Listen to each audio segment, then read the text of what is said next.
Okay, let's start again. Welcome to those who've joined us.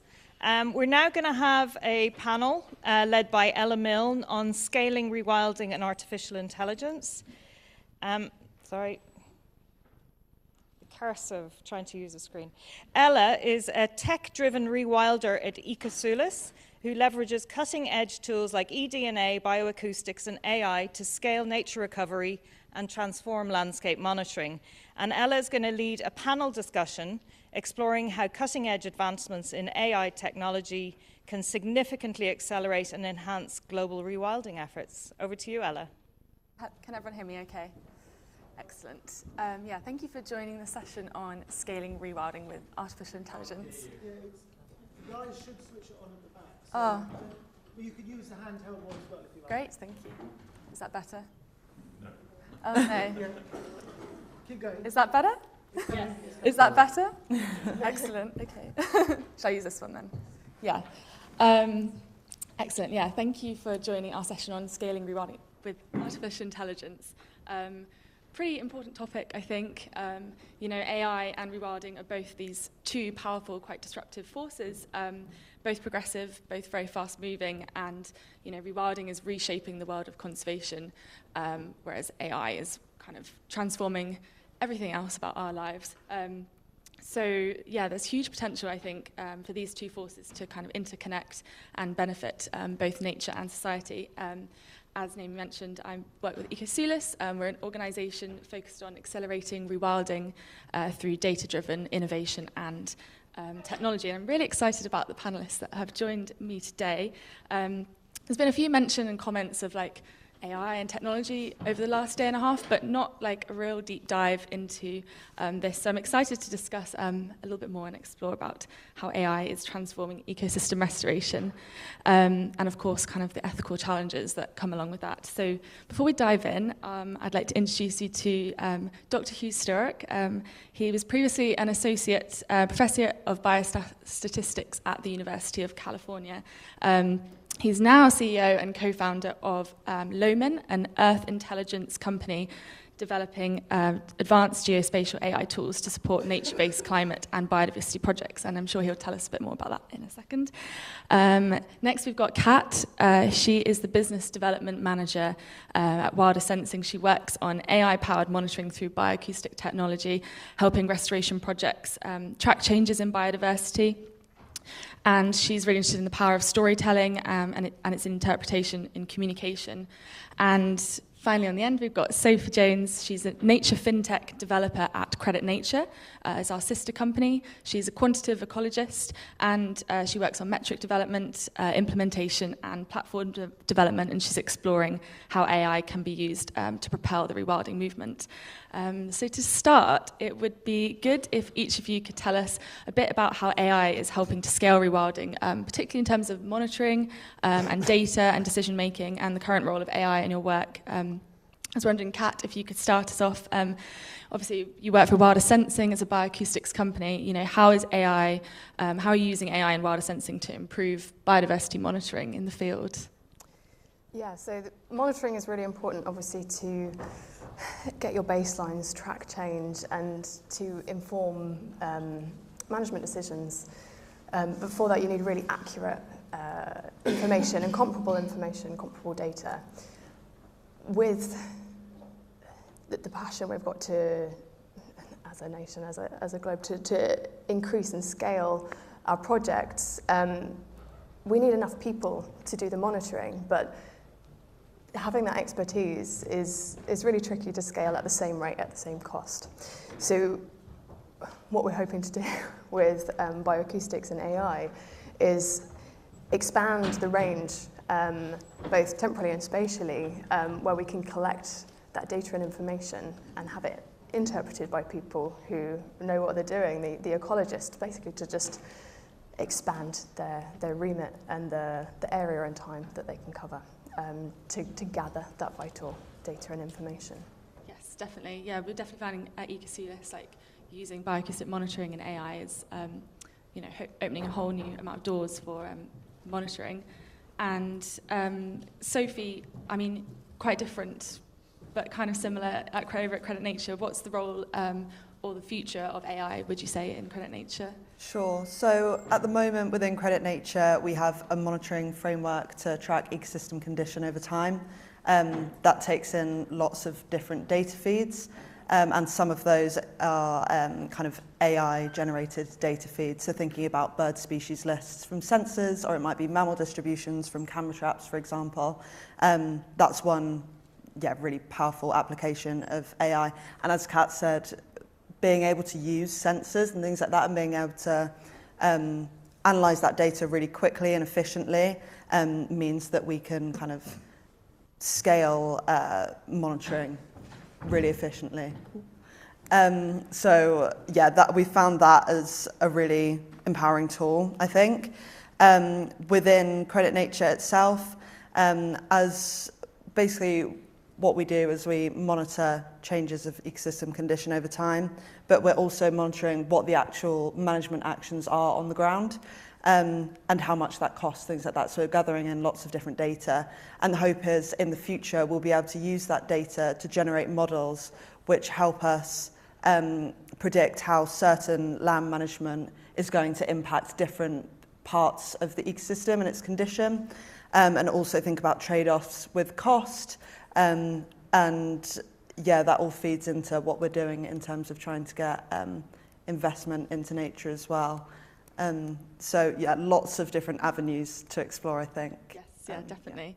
And Hugh, from a geospatial perspective, could you tell us a bit more about Milne and your AI models and how they could help in ecosystem restoration and monitoring? Sure, thanks, Ella. So at Milne, we're a geospatial intelligence company interested in similar sorts of topics, so trying to understand what's happening on a parcel of land or a set of parcels, both in terms of carbon but also in terms of biodiversity. And really our focus is on geospatial, so we're thinking about how can we integrate satellite imagery and other spatial information into that process, and how can we combine that with more granular ground truth data that might come from bioacoustics, might come from eDNA, it might come from soil sampling, which is obviously, gives us granular high-resolution information, but is sparse in nature as well. So how can we combine that sort of high-truth, high-quality data with more scalable bits of information that come from satellites to provide a more complete picture of what's happening? And so we build models to kind of relate the ground truth data with these other predictors, these other proxies, to provide a kind of a more expansive view of what's happening both across space and time. I see, yes. So really you're looking at using ground truth data as well as artificial intelligence. So I guess that leads me on to my next question. How do you balance the role of AI and human expertise in decision making? Do you think AI can replace human judgment, or is it always going to be a supportive tool? So if that's directed at me, I think that everyone has a different view of what AI actually is. And I think that one thing that we've seen over the past few years is that AI is able to take on more and more tasks within everyday life. And that's certainly true for us. We are building AI models to do make these kinds of maps and to build these monitoring tools. But we're also using AI to build our AI. Yes. And so I think that AI is becoming more prevalent in our daily lives. But for the moment and for the foreseeable future, I don't see it replacing human judgment. I see AI and the tools that we build as a support tool. But I do think that AI will creep up the stack in terms of the kinds of tasks that we're asking of it, and what it can do for us. But I don't think it will replace the human in the loop. That's good to know. Sophie, Kat, do you have anything to add on that?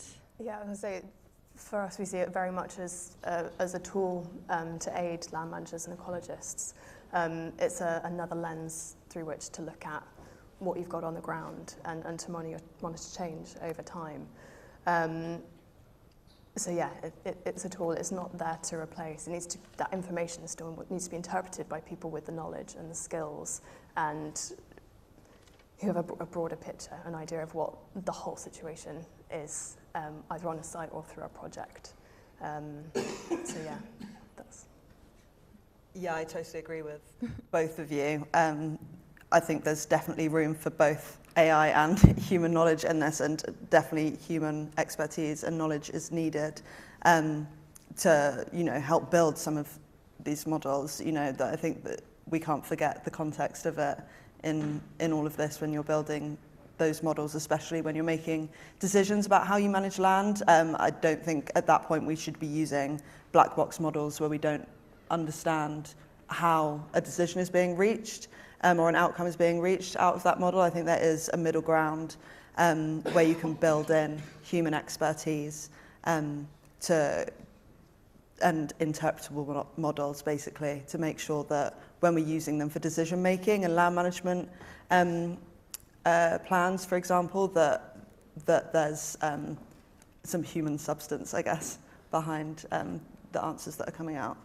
Can you tell us a bit more about, you mentioned black box models. I don't know if everyone in the audience knows. Yeah, slightly limited knowledge, but I can try to explain the best I can. So black box models, I think black box is often used to describe some kind of classification models. So I think when we're talking about like taking audio sensor data and training a model to be able to pick out certain patterns and say, okay, from this pattern I know that this is this bird or this species.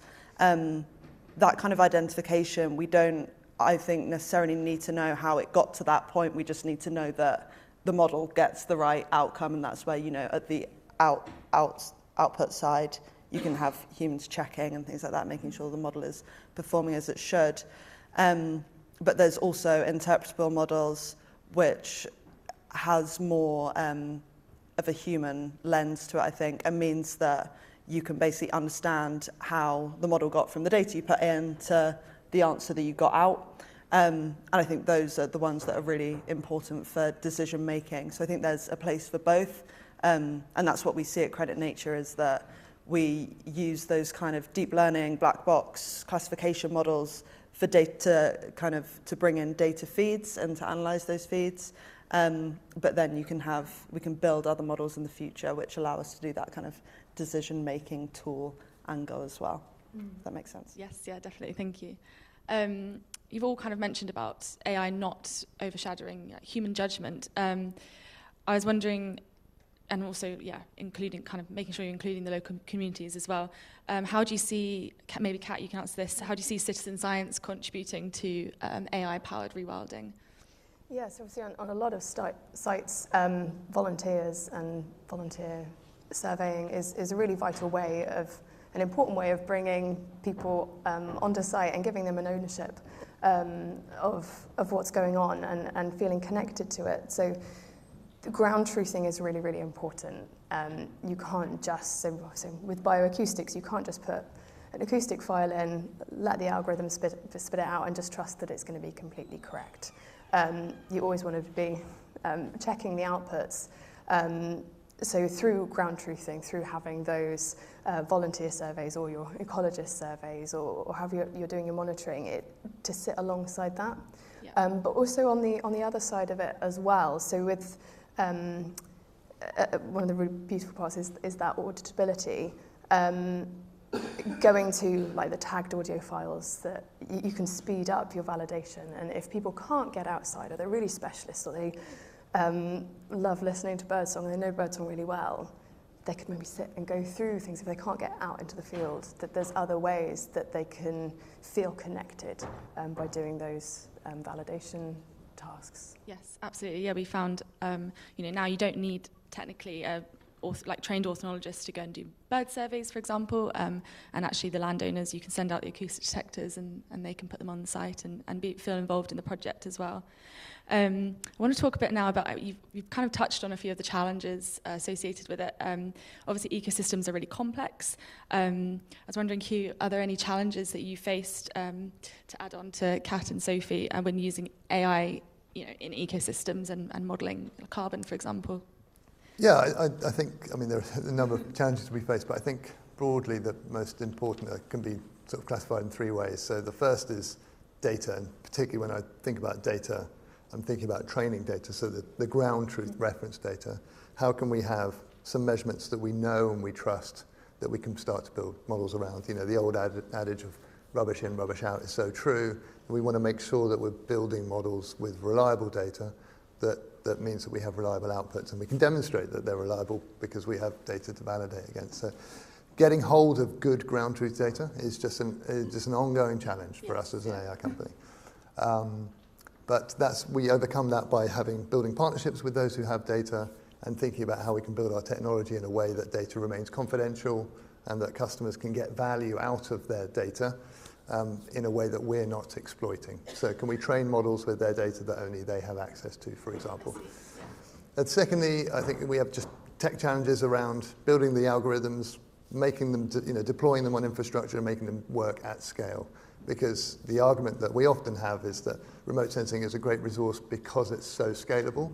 And that's only true if we can have algorithms that run at scale, right? So if we can only run them for a field, then they're no more useful than other tools out there. So building things that can scale is a challenge, but that's a challenge we love tackling. That's our wheelhouse, that's our skill set, and we enjoy that challenge. The third challenge, I think, that's more difficult to overcome and is more of a long-term challenge for us is the kind of context. So having other people having an understanding of the kinds of models that we do.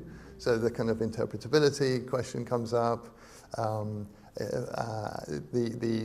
meaning of AI and how we're actually using it, what our models are actually doing under the hood.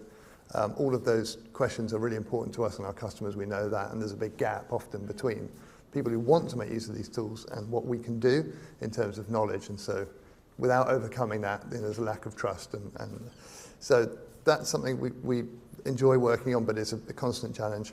But then the other part of the context and external challenges around regulations, standards, and protocols. Obviously, we need standards and protocols for all of these efforts and monitoring efforts to scale, but there's many, many different standards and protocols out there, and customers are often asking us about how aligned our tools are with different protocols and standards, and we are aligned with some, we're not aligned with others. We're working with those that we're not to kind of make sure that we are, but it's a long process, and often because we're working at the forefront of technology and AI, those protocols just don't accommodate these new models, and so we have to kind of educate and try to push the boundary of what's possible there.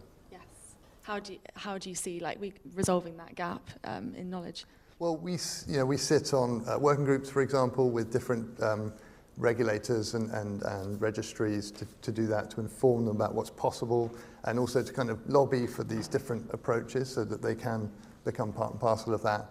And I think it's about talking about these different things and being honest about what they can and can't do. I think there's a lot of promise in AI, but we're not going to AI our way out of this issue, and there are definitely limits, and people need to understand what those limits are. So that's what we like to share. I do want to have time for some audience questions as well, but there's a couple of more things I think would be good to discuss. There's a bit of a conversation happening. There was an article published recently around the potential downsides of using AI in nature conservation. I know you've all kind of touched on them. And the concerns about AI and its possible contribution to a biased biodiversity credit, for example, biased biodiversity credit market where AI could misguide efforts by focusing too much on data-driven approaches and selling credits without fully considering the broader ecological risks involved. I'd love to hear your thoughts on this, Sophie. No, thank you. I think this again kind of comes back to two things. One is making sure that when we're applying these models, we understand what they're doing. And also then bringing in the human expertise and the human judgment. I think those, the two things we just can't forget in that. I think at the moment with nature credits, there's obviously going to be lots of scrutiny around them. We want to make sure that they're having the impact, the good impact we want them to have, and there's going to be lots of questions and to do with that to make sure we're having good impact, basically. So we need to make sure that we're using AI responsibly within that, definitely. Yeah. And Kat and Hugh, have you got any anything to add on potential ethical downsides to AI. Yeah, you just want to make sure that it's accurate and validated, and having protocols and systems in place so that you've got that comparable data that you know is accurate and ground-truthed and auditable across sort of time and space is really important. So if you're using different algorithms, you want to know how they differ and what that tells you about the outputs that you've got. Yeah, and just finally, I would add that I think we need to be honest about the limits and about the uncertainties that are produced from these algorithms, not just from a kind of transparency and trust issue, but also there's lots of good statistical reasons why you might want to know how precise an estimate is. And so, I think we need to embrace that more old school statistical style of thinking and not the new computer science view of AI. Yes, yeah, of course. And just to finish off, maybe you could each briefly just say kind of like the future opportunities you see for AI in the next kind of coming years in terms of in the rewilding sector. I'll jump in.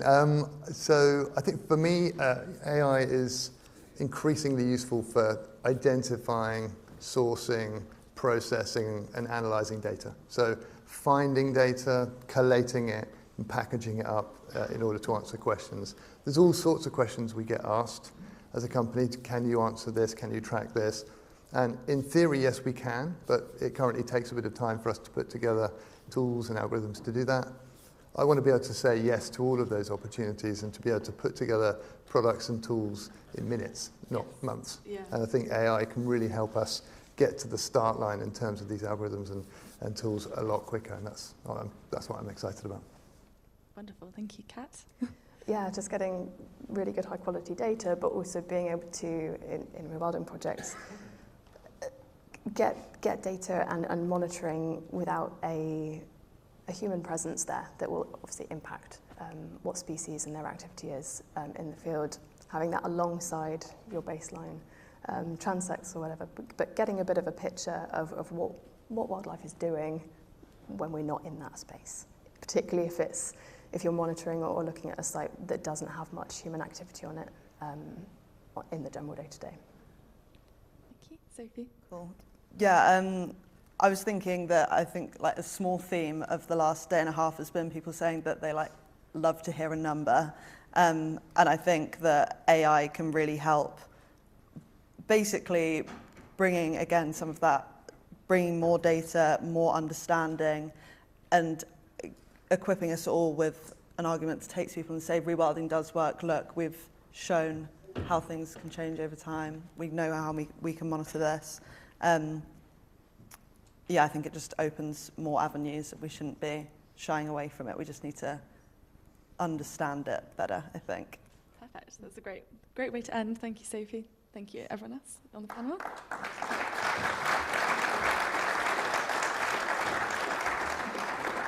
Great, thank you very much. Thank you to the panel. You're not off the hook that lightly. We have time for one question, and we have one that has been upvoted a lot. And that's maybe if everybody could provide us with a practical example of how AI has been used to monitor the success of rewilding projects. Yeah, so, as well as working for Wilder Sensing, I've been in the process of completing my MSc in wildlife conservation. That's how I came to Wilder Sensing. I've been studying a nearly 2-year data set of bioacoustic recordings from 4 recorders on the Somerset Wildlife Trust's Honeygar Farm, which is a lowland peat restoration site. And I haven't got my grades back yet, so I'm not sure how much I can talk about some of the results from that, but seeing really clear changes in species richness and species assemblage alongside the rewetting interventions that have gone on there. Which is looking like it is telling a story or giving a picture of how the species, how the rewilding or the rewetting interventions are actually impacting the species that are present on site, but throughout the whole year as well. So summer is different to the winter, and there's different changes at different times, and that can give you good insights into what's working, what's not working, and how should we change or continue going forwards? Great.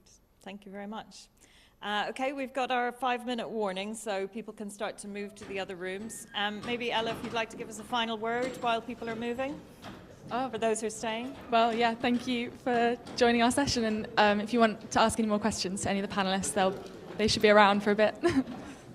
Thanks, Ella. Thanks a lot. That was well.